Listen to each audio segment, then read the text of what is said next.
Hello बच्चों, welcome to our channel physics पढ़ना से। आज इस वीडियो में हम डिस्कस करने वाले हैं सेक्शन बी का क्वेश्चन नंबर 4, जिसके पहले मैंने आपको क्वेश्चन नंबर 1, 2 और 3 जो एक्सेल फिजिक्स 3 का हमारा क्वेश्चन था वो सारा हमने डिस्कस किया था।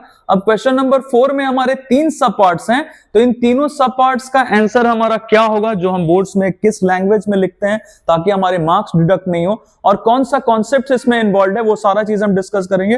तो आइए स्टार्ट करते हैं। पहला जो हमारा सब पार्ट है क्या है, क्वेश्चन देखते हैं। A boy uses monochromatic green light to find the refractive index, है ना।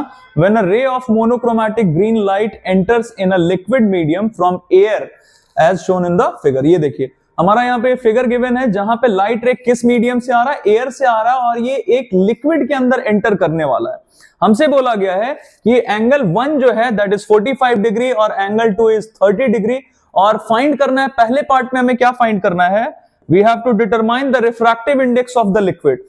According to Snell's law हमें पता है कि refractive index of liquid with respect to air क्या हो जाएगा, that will be sin I by sin R, that is sine I का वैल्यू हमें दिख रहा है, साइन आई यही हमारा एंगल ऑफ इंसिडेंस है, क्योंकि ये लाइट रे यहां से आ रहा है एयर से, और जिसमें एंटर करने वाला है लिक्विड में, तो ये हमारा एंगल ऑफ रिफ्रैक्शन। दोनों एंगल्स गिवन है, sine 45 degree that is angle of incidence, और रिफ्रैक्शन एंगल ऑफ रिफ्रैक्शन है 30 डिग्री।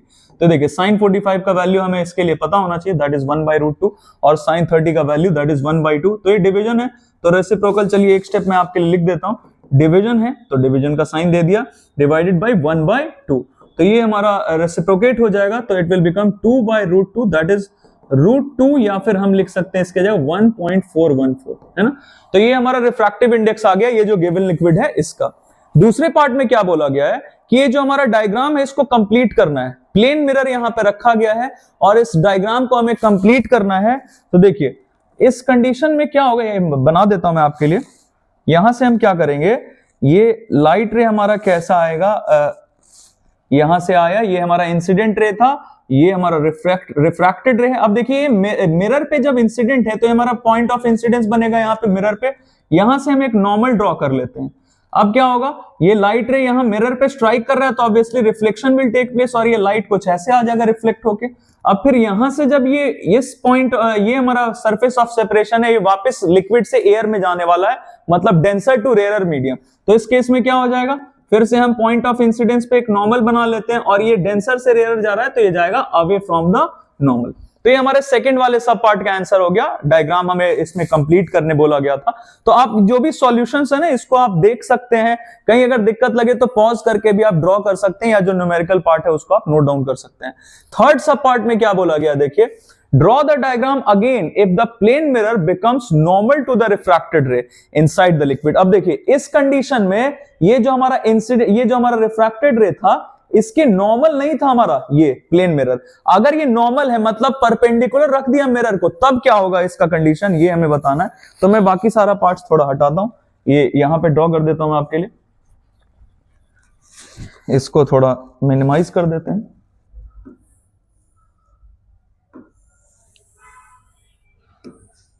देखिए क्या बोला जा रहा है, ये फिर से वापस हमारे पास यही लिक्विड हमने लिया हुआ है, और लाइट रे को कहां से कहां आना है, ये आया हमारा एयर से लिक्विड के अंदर, है ना। अब देखिए हम एयर से ये लिक्विड के अंदर जा रहा है, तो हम लाइट रे का जो पाथ है वो थोड़ी कंट्रोल कर सकते हैं, हाँ, लेकिन जो मिरर है, मिरर का पोजीशन हम चेंज कर सकते हैं ताकि एंगल ऑफ इंसिडेंस अलग अलग बने। तो हमने क्या किया, देखिए इस कंडीशन में ये मिरर पहले ऐसे रखा था हॉरिजॉन्टल, इस बार हम इस मिरर को ऐसा रख देंगे ताकि ये कैसा हो जाए, नॉर्मल हो जाए, किसके, लाइट रे के। तो नॉर्मल होगा तो क्या होगा, हमें पता है लाइट रे किसी भी सरफेस पे अगर परपेंडिकुलर होता है, नॉर्मल होता है, तो इट रिट्रेसेस इट्स पाथ। अगर ओपेक सरफेस है तो ये मिरर हमारा ऑब्वियसली कैसा सरफेस है, ओपेक सरफेस है। तो ये लाइट रे यहाँ पे इंसिडेंट है, नॉर्मल टू द सरफेस, तो ये इसी रास्ते से वापस चला जाएगा, जिस रास्ते से आया है बिल्कुल उसी रास्ते से वापस चला जाएगा। तो it retraces its path from the liquid to air, है ना। अब देखिए नेक्स्ट क्वेश्चन हमारा क्या है, mention two difference between reflection of light from a plane mirror and total internal reflection of light from a prism. अब देखिए होता क्या है, as the term suggest total internal reflection इसमें क्या होगा, प्लेन मिरर वाले केस में क्या होगा, जब लाइट रे इंसिडेंट होता है प्लेन मिरर पे, तो some part of the light ray is, maximum part of the light ray is reflected but some part of the light is absorbed also.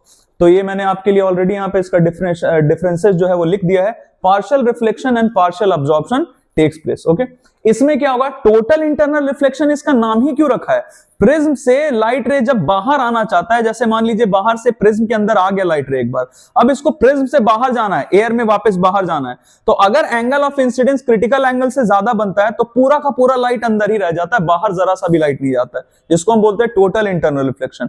तो 100% light is reflected back in the same denser medium that is inside the prism only. दूसरा difference क्या है, अब obviously ये जो हमारा image बनता है वो तो लाइट से ही बनता है, तो जहां पर रिफ्लेक्शन पूरा होगा 100% होगा, वहां पे जो इमेज बनेगा वो it will be more bright as compare to the plane mirror. ये इसका डिफरेंस हो गया है ना। अब देखिए टीआईआर क्या होता है, एग्जैक्टली कब होता है टीआईआर, ये सारा चीज ऑलरेडी मैंने हमारे चैनल पे फिजिक्स पटना से अपलोड कर रखा है, आप वो देख सकते हैं। रिफ्रैक्शन हमारा टॉपिक है, प्लेलिस्ट वो आप खोलेंगे उसमें आपको ये सारा चीज मिल जाएगा, है ना। आइए आगे बढ़ते हैं। नेक्स्ट क्वेश्चन है हमारा कि when an empty test tube is placed in a beaker of water and viewed from above, its surface appears as mirror. Explain. जब ये ऐसा क्वेश्चन पूछा जाता ना कोई भी रीजनिंग का, कॉन्सिक्वेंसेस का, तो आप सबसे पहले जो फेनोमेनन इन्वॉल्व है उसमें उसका नाम लिख दीजिए, क्योंकि अगर सिर्फ इतना भी लिख देते तो कुछ मार्क्स तो हमारा सिक्योर हो गया और बाकी एक्सप्लेन कर देंगे तो पूरा मार्क्स हमें मिल जाएगा। जैसे हमने सबसे पहले देखिए यहाँ पे क्या लिख दिया कि किस वजह से हो रहा है, it is due to TIR, मतलब total internal reflection of light, है ना। अब देखिए एक्सप्लेन कर दिया आगे कि क्या हुआ, लाइट रे कहां से ट्रैवल कर रहा था। यहां छोटा सा एक फिगर हम बना लेते हैं समझने के लिए। यहां पे हमने एक बीकर लिया हुआ है या टेस्ट ट्यूब, ये टेस्ट ट्यूब लिया हुआ है जो कि खाली है, मतलब अंदर में क्या होगा, एयर, और यहां पे क्या है, वाटर। तो लाइट रे यहां से ट्रैवल करता हुआ जा रहा है, दैट इज इन वाटर, और इसको जाना कहां पे है, इनसाइड द टेस्ट ट्यूब, और टेस्ट ट्यूब के अंदर क्या है, एयर, मतलब डेंसर से रेयरर मीडियम में जाना है इसको। तो अगर यहाँ पे जो एंगल ऑफ इंसिडेंस बनेगा ये अगर क्रिटिकल एंगल से ज्यादा बना तो लाइट अंदर जाएगा नहीं, यहीं से वापस आ जाएगा, तो टीआईआर टेक्स प्लेस, और इसके वजह से it appears to shine like a mirror, है ना। तो it is the complete explanation, आप इसको नोट भी कर सकते हैं वीडियो को पॉज करके। नेक्स्ट क्वेश्चन की तरफ बढ़ते हैं। नेक्स्ट क्वेश्चन देखिए क्या है, if a light of single colour is pass through a liquid having a piece of glass suspended in it, so on changing the temperature of the liquid at a particular temperature the glass piece is not seen। देखिए हमने अपने daily life में observe किया होगा कभी ना कभी कि कोई लिक्विड है, मान लेते वाटर ही है किसी कंटेनर के अंदर, ग्लास का कंटेनर ले लिया, उसमें उसके अंदर कोई ग्लास का पीस या प्लास्टिक का पीस जो भी ट्रांसपेरेंट है वो डाल दिया, तो हमें पता चल जाता आसानी से कि पानी में कुछ और भी है। तो किस वजह से पता चला, it is due to refraction of light taking place, मतलब लाइट का पाथ चेंज होता है, डेविएट हो जाता है लाइट रे अपने पाथ से, जिसकी वजह से हमें पता चलता है कि कुछ और भी है। तो इसमें हमसे पूछा जा रहा है, पहला क्वेश्चन देखिए क्या है कि at what situation the glass piece will not be seen. तो ये दिख रहा था रिफ्रैक्शन की वजह से, तो अगर रिफ्रैक्शन ना हो, लाइट अपने पाथ से डेविएट नहीं करे तो ये नहीं दिखेगा, है ना, it will be invisible to us. तो ये कब होगा, अगर ये जो लिक्विड हमने लिया है और जो हमने ग्लास पीस लिया है, इन दोनों का रिफ्रैक्टिव इंडेक्स अगर सेम हो गया तो लाइट का रिफ्रैक्शन होगा ही नहीं, लाइट का पाथ चेंज होगा ही नहीं और ये दिखना बंद हो जाएगा। तो ये हमारा पहले पार्ट का आंसर है, ये मैंने ऑलरेडी यहां लिख दिया है।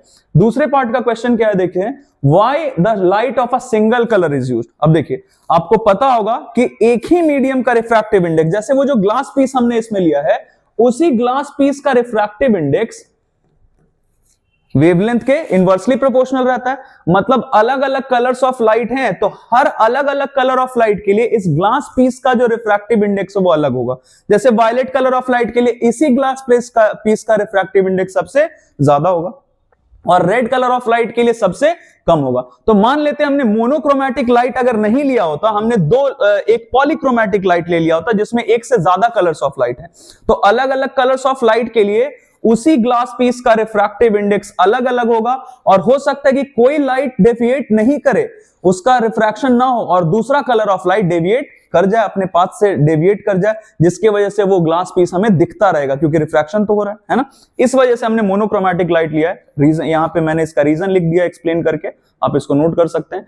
नेक्स्ट क्या है, how can you define term refractive index. तो it is quite basic, it is the definition of Snell's law. है ना। अब देखिए स्नेल्स लॉ के डेफिनेशन से हमें एक रेशियो मिलता है रिफ्रैक्टिव इंडेक्स का, और उसके अलावा भी बहुत सारा हमारे पास डेफिनेशंस है। जैसे एक मैंने यहाँ पे लिखा हुआ है, रिफ्रैक्टिव इंडेक्स क्या होता है, तो it is defined as the ratio of speed of light in vacuum to the speed of light in given medium. जैसे मान लेते हैं हमारा मीडियम कुछ भी है, मीडियम कुछ भी है, हम ऐसे लिख के चलते हैं, यहां पे कुछ नहीं लिखा है ना किसके रेस्पेक्ट में, मतलब यहां क्या रहेगा, एयर, अगर मीडियम है तो एयर, अगर कुछ नहीं है तो वैक्यूम। तो हम इसे कैसे लिखते हैं, C by V medium, that is speed of light in air या फिर in vacuum by speed of light in the given medium, है ना।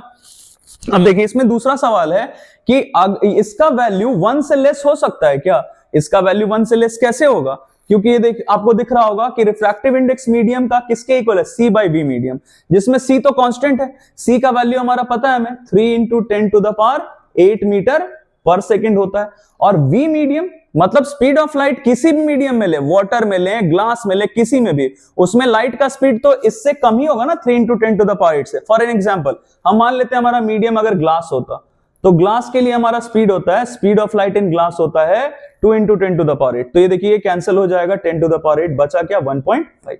तो ये हमेशा इसका जो वैल्यू है रिफ्रैक्टिव इंडेक्स ऑफ मीडियम का वो 1 से ज्यादा ही होगा, क्योंकि उसके अलावा कोई भी मीडियम हम ले लें एयर के अलावा, उसमें लाइट का स्पीड कम ही होता है। तो आपको दिख रहा है कि डिनोमिनेटर छोटा, न्यूमरेटर बड़ा, तो फ्रैक्शन का वैल्यू तो हमेशा 1 से बढ़ा ही आएगा, है ना। तो आई होप कि मैंने आपको जो एक्सप्लेन किया है इस वीडियो में ये आपके लिए फ्रूटफुल हो, आपको समझ में आए। अगर ऐसा है तो please do like our video and subscribe our channel and let others also know about our channel so that they might also be benefited और आपका आने वाला एग्जाम अच्छा जाए। Thank you very much and keep